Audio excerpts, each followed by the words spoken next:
कभी अपने जीवन में जब अध्यापक कक्षा में पढ़ाता है, क्लास में पढ़ाता है, तो उसके सामने इतने बच्चे बैठे रहते हैं, चाहे वो किसी जाति के सही, चाहे वो किसी धर्म के सही, उन सब बच्चों को अपने बच्चों की तरह सबको बराबर मानता है। मेरी ये सोच रही, और इस सोच को ही मैंने अपने जीवन में उतारा। मैं एक उदाहरण के साथ आपसे कहता हूं, पिछले कार्यकाल में जब माननीय राजनाथ सिंह जी गृह मंत्री थे, तो वो एक दिन ग्रेटर नोएडा में आए। मैं 40-50 गाड़ियों के साथ, काफिले के साथ उनके स्वागत के लिए रास्ते में खड़ा था। जहां एसपी सुनीति सिंह एसपी थी, एसपी देहात थी, उनका फोन आया मेरे पास, विधायक जी अगर आप बुरा ना मानो तो ये गाड़ियां थोड़ी सी आगे कर लो, आगे एक टी पॉइंट है, गाड़ी दूसरी साइड में खड़ी हो जाएंगी, आप इधर खड़े हो जाना, माननीय जी की सुरक्षा की बात है। मैंने अपनी गाड़ी ली, काफिला लिया और मैं आगे को बढ़ गया, टी पॉइंट पे पहुंच गया, क्योंकि इन पर वायरलेस होता है। तो मैडम का मेरे पास तुरंत फोन आया, विधायक जी धन्यवाद वक्त है बात के लिए मैडम, आपने मेरी बात को तुरंत मान लिया।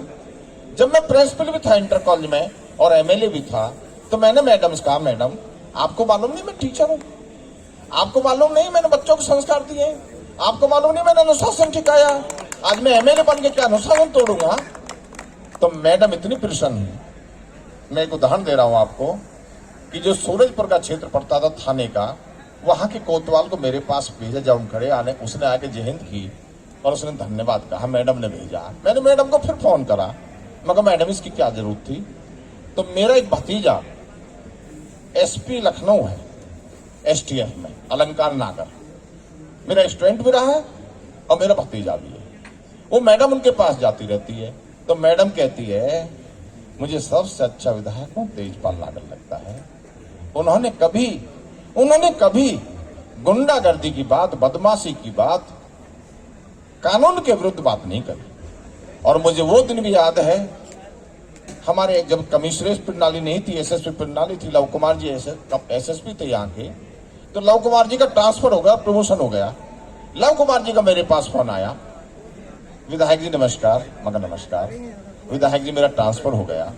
मैंने कहा मुझे दुख तो है आपके ट्रांसफर का, लेकिन मुझे खुशी एक है कि आप डीआईजी बन के जा रहे हैं। तो मुझसे कहा, विधायक जी मैंने इसलिए फोन नहीं करा आपके पास, मैंने इसलिए फोन करा आपके पास, मैं चाहता हूं आप हमेशा विधायक रहें, और किसी वजह से अगर आप विधायक नहीं बने और मैं डीजीपी बन गया उत्तर प्रदेश का, तो आपके सम्मान को किसी विधायक से कम मेरे यहां पर आपका सम्मान नहीं होगा। जब मैं ऐसी बातें सुनता हूं तो मेरा हृदय आनंद से फलीभूल हो जाता है।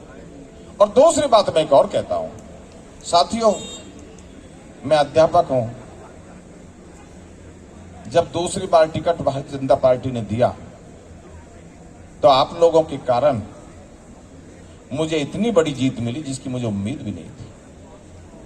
आपने उत्तर प्रदेश के 30 नंबर जीत दिलवाई। मैं आपका हृदय के गहराइयों से, आपका हृदय से आपका आभार व्यक्त करता हूं और आपको विश्वास दिलाता हूं कि आपके लिए ऐसा काम नहीं करूंगा जिससे आप दिक्कत पैदा हो। अगर काम करूंगा तो आपके हित का काम करूंगा। साथियों आपने मुझे यहां बुलाया, इस इंडस्ट्रियल एसोसिएशन का मैं आभार व्यक्त करता हूं, और मैं देरी से आया इसकी मैं क्षमा भी चाहता हूं, क्योंकि एक प्रोग्राम था एक्सप्रेसवे की तरफ, उसमें मैं था, और एक करतार चौहान जी हैं नोएडा के, उनका फोन आया, विधायक जी आज हमारे प्रोग्राम आपको जरूर आना है। मैंने कहा भैया अब प्रोग्राम में फोन आया आज, और फोन आया आज तो मेरे प्रोग्राम पहले से बने हुए थे। तो मैंने कहा भाई देखो मैं कोशिश करूंगा मैं आऊं। अब मुझे अभी नोएडा भी जाना है और मुझे अभी गाजियाबाद भी जाना है।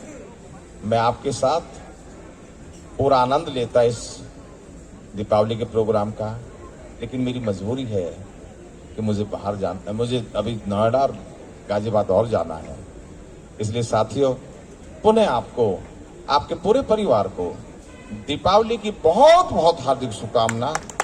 ईश्वर आपको अत्यधिक खुशी दे, आपका उद्योग अच्छे चले, तरक्की करें, आप संपन्न हो, स्वस्थ रहें, लंबी उम्र हो, इसका मैं ईश्वर से कामना करता हूं और आपका धन्यवाद अदा करते हुए अपनी बात समाप्त करता हूं। बहुत बहुत धन्यवाद।